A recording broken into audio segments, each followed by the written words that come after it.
Welcome back to another technical deep dive here in the debug zone. Today we're tackling a big question and breaking it down with insights from other users. Hopefully this clears up some misconceptions and helps you get the answer you need.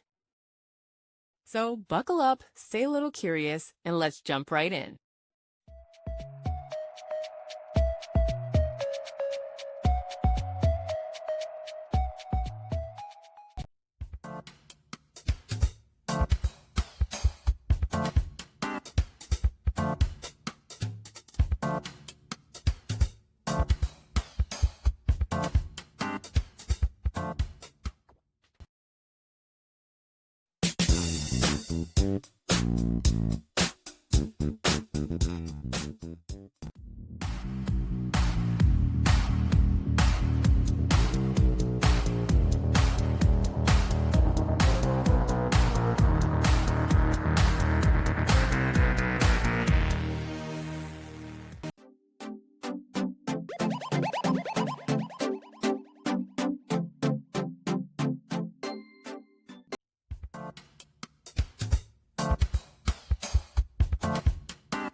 And that's a wrap.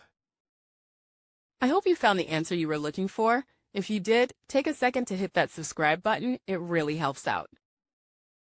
And let me know in the comments which solution worked best for you. See you next time in the debug zone.